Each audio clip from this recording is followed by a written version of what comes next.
ไปนะนี่ก็จี้แล้วเลยนี่พอ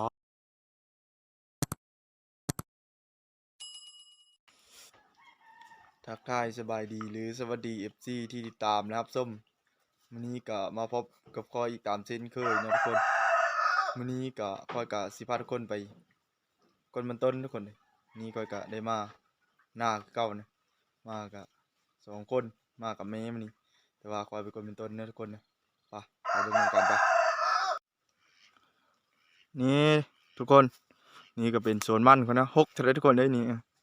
มันก็โอ้นกกดทุกคนอันนี้ก็พบนกกดนะนกกดอยู่ในโซนมันเขานี่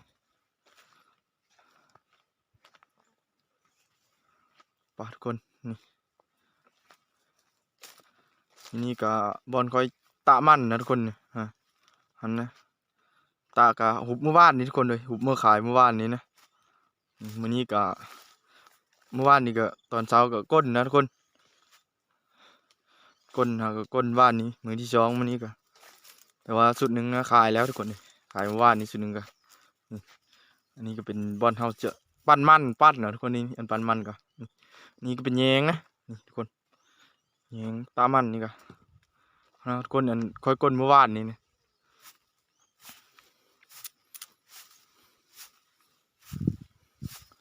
นี่ก็เป็นมันที่ค่อยก้นเมื่อวานนี้นะทุกคนนี่ได้หลายแต่ได้เมื่อวานนี้ส่วนกระหกทุกคนเลยว่ามันมีหญ้าขึ้น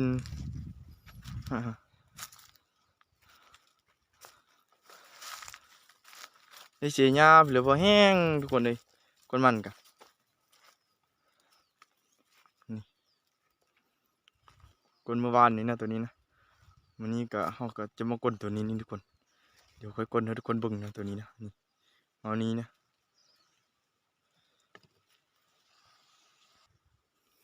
เดี๋ยวค่อยขอตัวก้นมันก่อนนะทุกคนนะแบบนี้นะ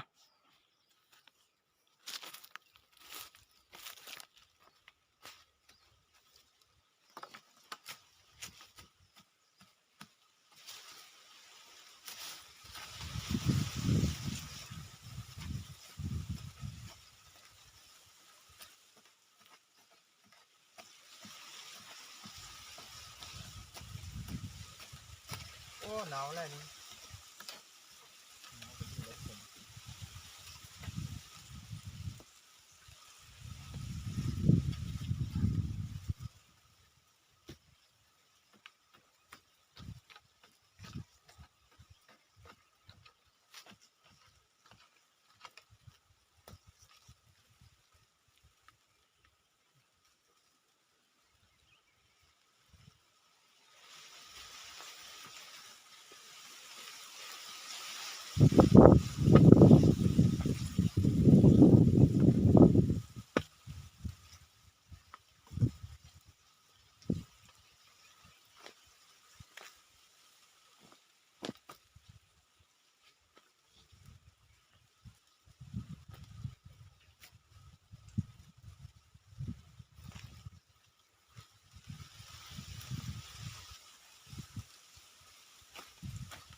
หลังจากกลเงานั้นแล้วก็ปะทุกคนมาเบิ่งเงานี้บัดนี้ทุกคนเลย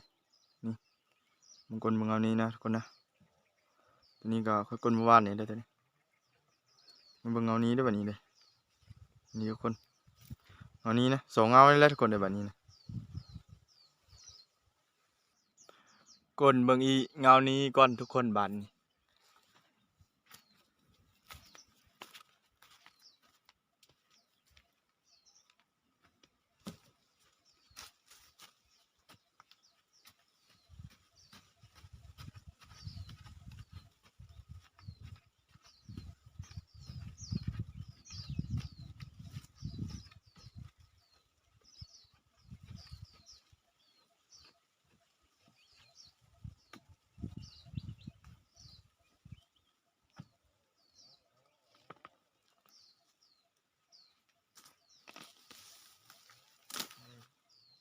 เงานี้ก็บ่ได้ใหญ่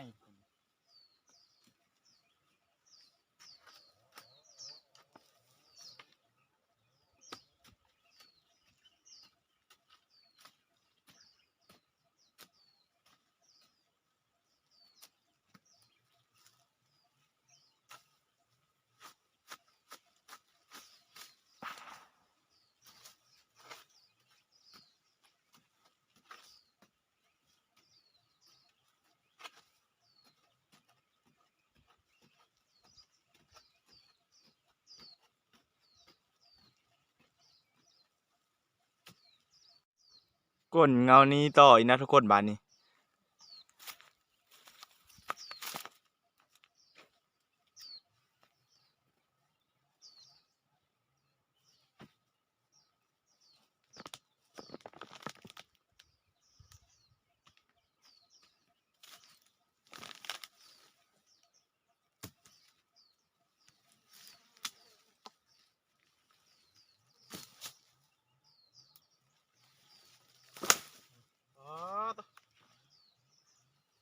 ใหญ่เลยทุกคนเลย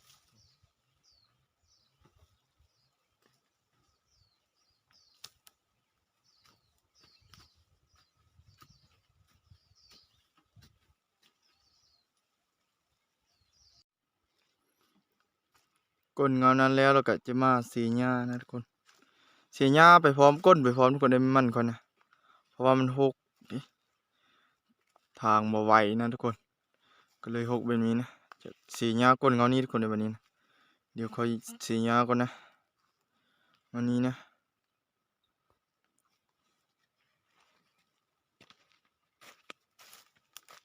ตัวนี้ออกขาวเลยนี่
สีหญ้าแล้วตอนนี้ก็ทุกคนเลยนี่นี่ก็เงาหนึงทุกคนเลย เดี๋ยวค่อยมาจูดก่อนนะทุกคนนะนี่จูดเบิ่งเงินพี่ละวะกงหญ้าดิบนะทุกคนนะมันจะไหมหรือบ่ไหมเดี๋ยวค่อยจูดมึงนะหญ้าดิบค่อยจูดตัวนี้ก็นี่ค่อยสิจูดนี้นะทุกคนเดี๋ยวค่อยจูดเบิ่งนะทุกคนนะ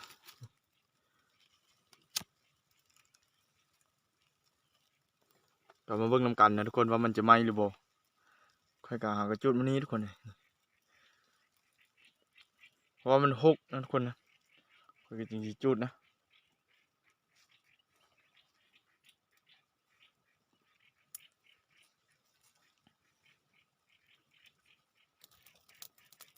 นี่ไหมเสร็จได้ทุกคนได้นี่อ๋อตัวลูกแล้วทุกคนเลย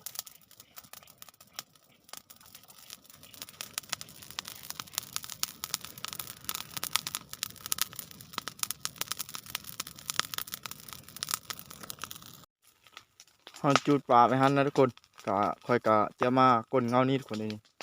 เงานี้ก็จุ่มว่านนี่ทุกคนเลยนี่เดี๋ยวค่อยก้นมึงเงานี้ทุกคนเลยนี่เดี๋ยวค่อยก้นอีกก่อนทุกคนเลย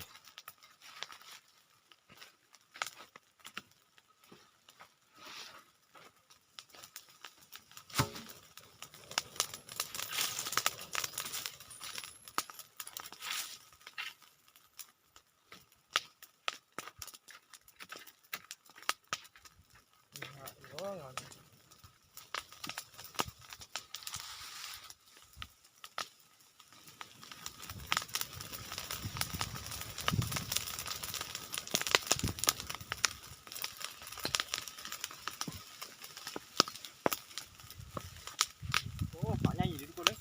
หาน้อยแต่ว่าหาใหญ่อยู่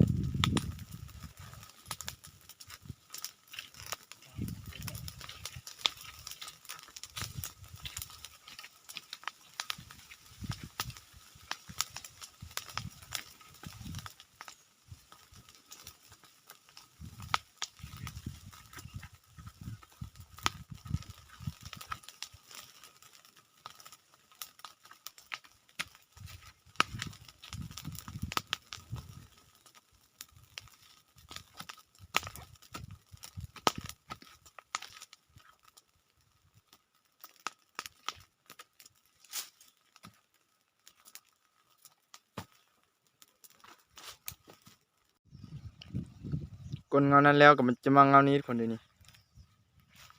แต่สงบอยู่เงานี้ก็ทุกคนเลยนี่อ๋อตัวเดี๋ยวค่อยก้นมึงก่อนนะทุกคนนะ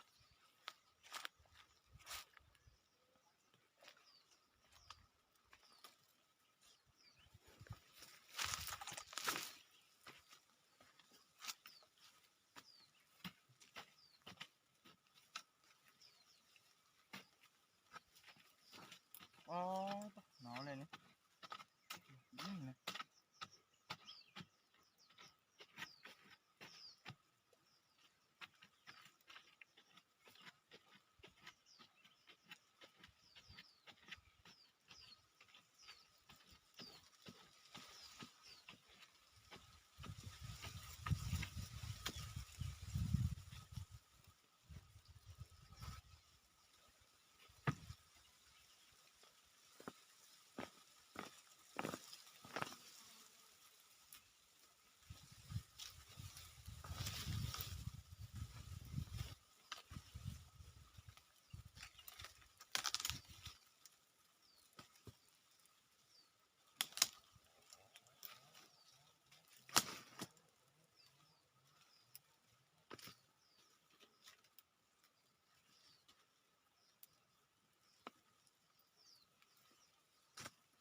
ก้นมันต้นมาวันนี้ก็ได้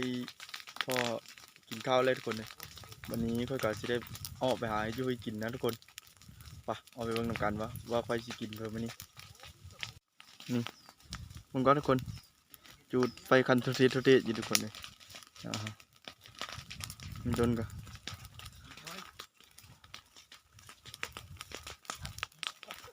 ไปออกไปหาเฮ็ดอยู่ให้กินมันต้นก็ได้หลายแต่ได้ทุกคนเลย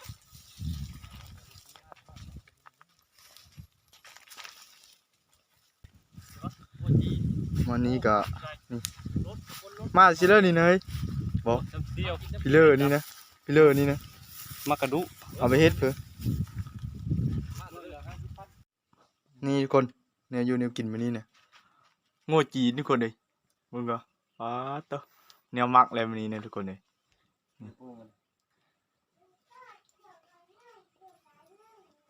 โง่จีนทุกคนมาจี้นะทุกคนมานี่นี่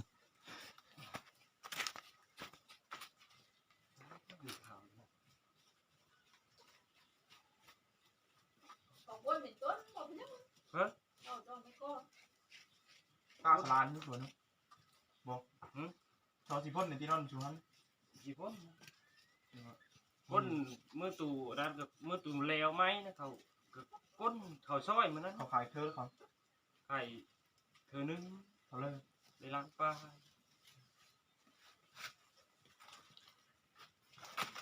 คืนเมื่อวาน เขาจะปั้นแต่เล่น ที่เดียวเป็นคนจุกกูต้องมีวานต้นเคยอยู่ข้อหุบ เด็กแด่เลย ได้3-4 แดด เด็กแด่ถูกเลย 5 แดด6 แดด กูว่ากูเล่นหลายเด็ดจูหลายก็ เอา ตัวนี้ 3 แดดก็มีบางคน4 แดดก็มี เด็ดโดนกูตายเกินเนี่ย เบิ่งมันเฮาเป็นแต่เอาเลยเขาเกเดียวเนี่ยผู้มือนี่ได้อยู่ดอกคนนึงไม่เอากับคนนึง ทองสาได้3 ล้านทองสาต้นปลาต้นปลา เดี๋ยวเหลียวมึงจะหุบเลยฟักอยู่เนี่ยกลางคืนมีลึกเดี๋ยวเอาป แย้ น งของลายนี่แย้งเขามีเม็ดเธอแย้งกันนะ เอาปนแต่เบิ่ง ปนดิเนี่ยนะนะปนตัวจะเริ่มแห้งเป๊ะๆติดที่นี่บ้างเขาลดมีลมเชิง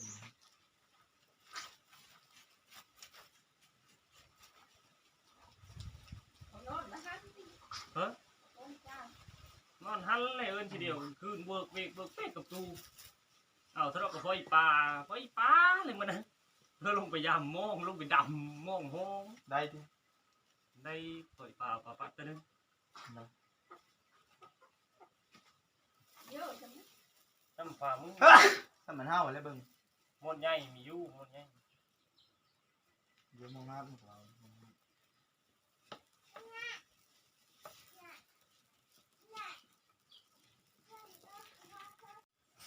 นี่ทุกคนตอนนี้ก็จี้แล้วเลยนี่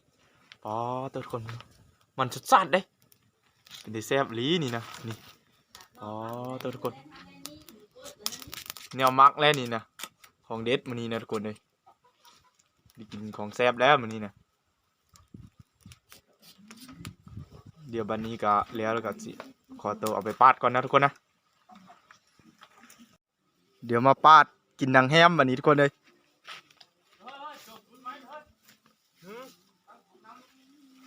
ดูดยังกูดูดซิมมันก็บาดก่อน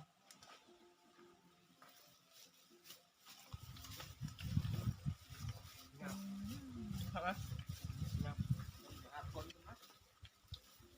ดี๋ยวกล้องหน้าเดี๋ยว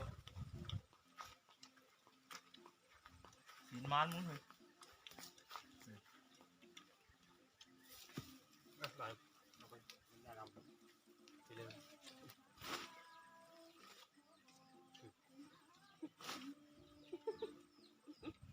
จัดการเลยที่เลือกเครื่องมักมั่ง ครับ คุยที่คือพระพี่ตั้มนี่พี่ตั้มปีนเลยนะของมันก่อน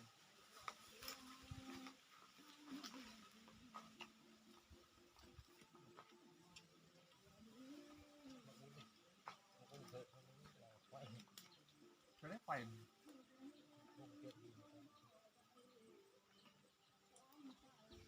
มันหยาบเลยเนี่ย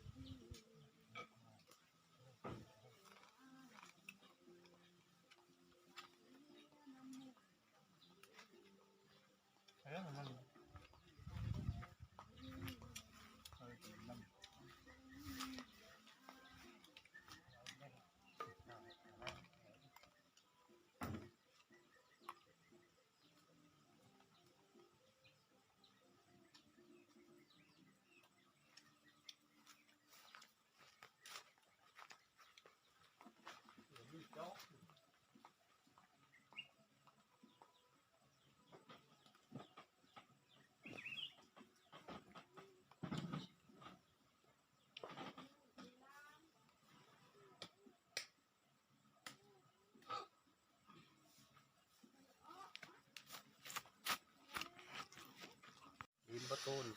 เลื่อนไปดอกคุณ ว้าทุกคนตอนนี้ก็เอาสินสันออกนะแนวมักไรนี่นะ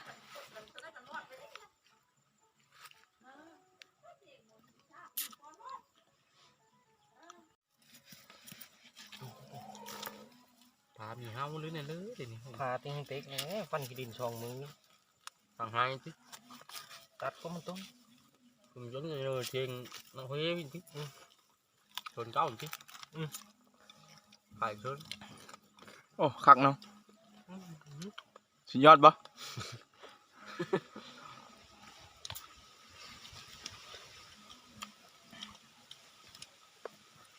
ธรรมดาอยู่นี่ ธรรมดาอยู่นี่ตุกกินตัวนั้นนี่เต็ก ซื้อมาตะวันนั่นเล่าลิตับซื้อ5นั้นนะมาเป็นอ้อนลึกเนาะ ผมไปบ้านชุดนั้นก็เต็งซื้อมากินนั้น สุดนั้นนั่นสุดเป็นบ่อนั้นดิใช่ ตัวไปกิน เนา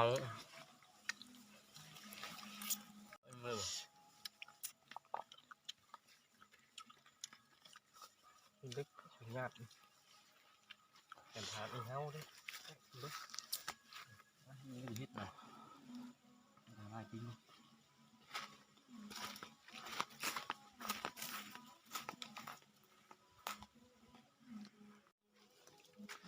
อีกซีนตอนหนึ่งนี่เขาเอามาจี้ทุกคนจี้จำแจวนะอ๋อตัวมันจะซาทุกคนคักเลยนี่นะ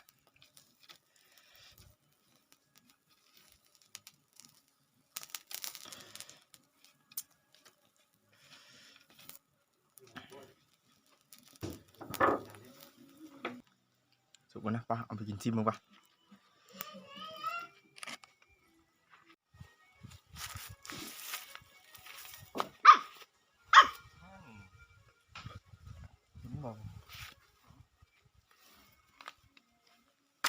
โอ้ย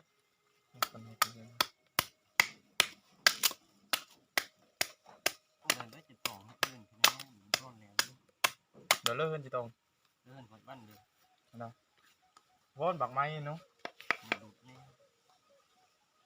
บักไม้จัง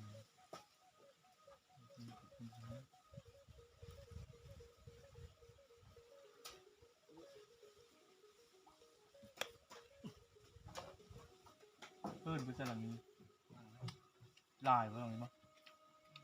หลายชนิด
จุ๊บพวกจุ๊บก้มนะ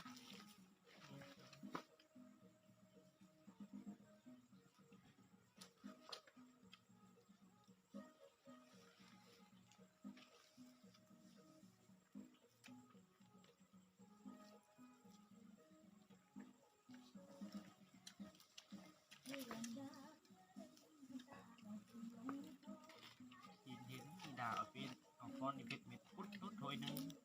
เพิ่มด่าเอาก้อนเพิ่มเอาก้อนอีเพชรกินลูกไหนฟานมือนึงมันทางเรากินแต่หน้ามันปีนปีนคนนี้ปีนเห็น มาทุกคน ฟ้ากระโดด กินงัวจีนน้ำกันนะกินแบบนี้ได้กินกะ ท่านแดงสิ เดี๋ยวชามาทำเชี่ยมั้งค่ะ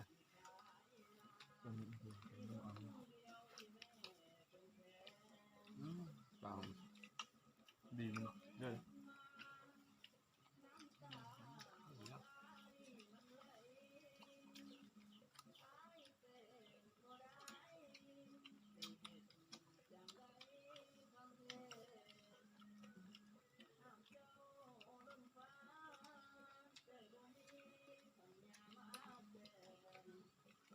chơi đi có từng ngày nhiều nhiều un thứนึงอ่ะthấy un nhiều lắm หมาเบ้อ ủa cứ thấy đi có điều lắm กินอยู่นั่น mình chừng ra gần nháp lắm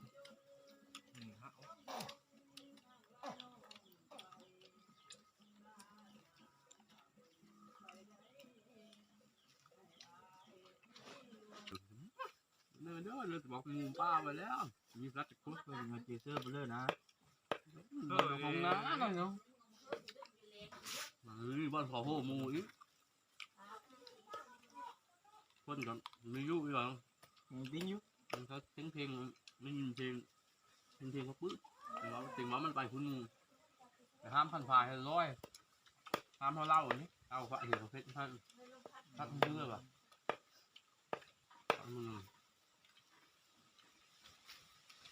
แก้กันได้ตักร้อนเนาะบ่ได้ทั้งเล่ามั้ง คุ้มอยู่ไหนเลย เราทำเข้าไป โยนี่เต็งกันเห็นมูแลนมันเก็บตัวนี้เลยอย่างเรื่องนาตงเป็นเล่น กลางน้าเนาะมาย่ำตัวเพิ่งแห้งเยอะมิดครับเจ้าเพิ่งมิดมันเก็บ มา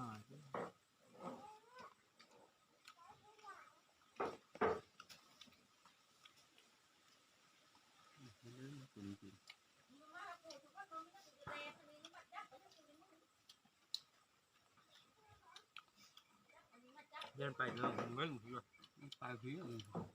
ไม่chưa มันไปดง nó là riêng trên phương ngoài phương hè thôi mùi hấp ăn tôm có หมดเถอะ mà thì xuống lúm đó lúm tôm hay là มีเสื้องูจัง cái này thanh tên สองคนอยู่เนาะ หลายคนแล้วแบบบ้านเนาะ là cái gì đó หาเมื่อทุกทับกับไปแล้วเฮ้ย จะได้จมมันรถไปปาดบนนี่ดิ อยู่บ้านนะฮะนี่มันไปมันก็ไหว ว่าเลย mới là cái chút đèn đi đèn lắc đó mới phải lắc la không đèn trên nưng เป็นทศได้เส้นหันนี้ ồ thứ làm đèn mà chơi cái gì เส้นแห้งพุ ขนาดนี้ โยหมูมาหาตัวหลวงป้าคนสุดท้ายพบอยู่กลางหน้า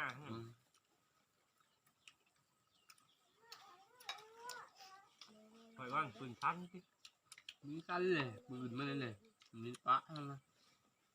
มีปะเลยปักรถหรอกลงเสื้อรถ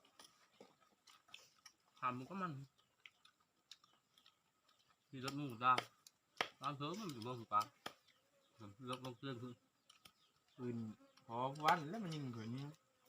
ยิงเนาะยิงโดนกบมันก็บกง่ายเลยเห็นห้อยมูยิงปืนเนาะวันตกหลุมลบเลยอีกโกงสาเยอะอยู่นะปืนตกจะโผล่เลยเอาทางให้ปืนถูกก้มต้นอยู่ยำปืนต้นอยู่โดนอ้อยครับกลางหายเนาะ ไปแล้ว เ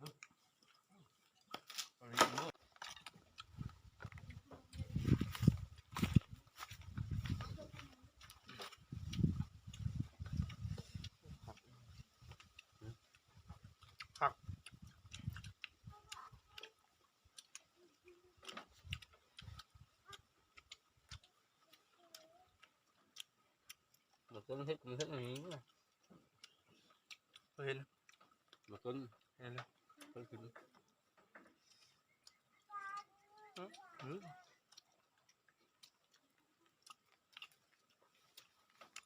มันเฮ็ดจากปีมาต้น พี่ไป คนนำผลไปแล้วจริงตากูจักว่าปีกายครับ ดอกไม้หรอมันมีต้น มันเฮ็ดมันได้เห็นมันนั้นได้เลยเฮ็ดต่ออีก บอมีในหญ้าแล้ว พาไปจังนู้นถึงvàoกินนี่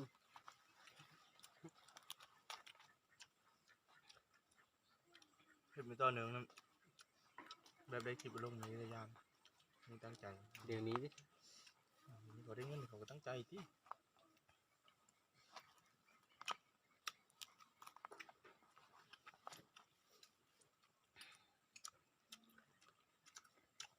มันไปเพิ่น ไป ไปดู ไป มันไปมัน แฮวไปเลย ไปหาลุงที่ อันนี้ ได้ตัว เนาะเชื่อมือปะคุม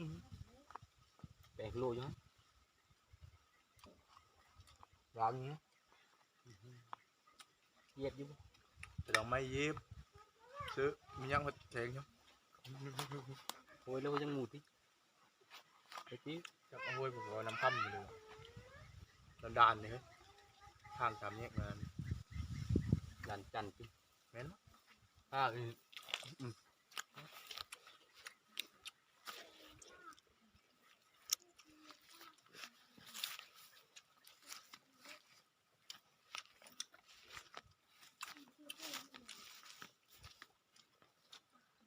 ลงไปลุมพูดดิ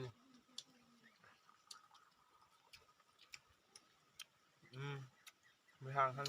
โคตรที่ไปลุม น้ำค่ำของ 8 เมตรที่มาห้อยเทียงคน กันเม็ดแต่ ตายเอ้ย เจ็ดไหม80ตัวนี่พอ80 แต่ก็ไม่ บ้า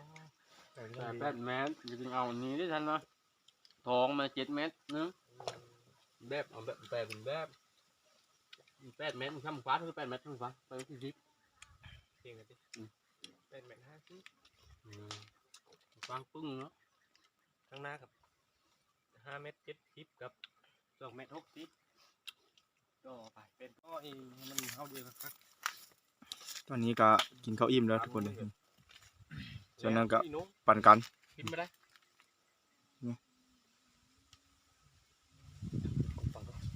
ก็ตอนนั้นก็สิได้เฮ็ดแห้งทุกคนเลยตอนนี้ก็ปั่นกัน ปันเดียว ทุกคนนี่ก็ตอนเฮ็ดจีนดอดเขาก็ไม่ได้เฮาเบิ่งจำนะก็มาฮอดนี้ก็สิปิดไว้นี้ในคลิปนี้ก็ขอขอบใจที่เข้ามาเบิ่งเลยครับชมคลิปของก้อยแต่ต้นจนจบคลิปนี้ก็จบไว้นี้คลิปหน้าจังพบกันใหม่นะทุกคน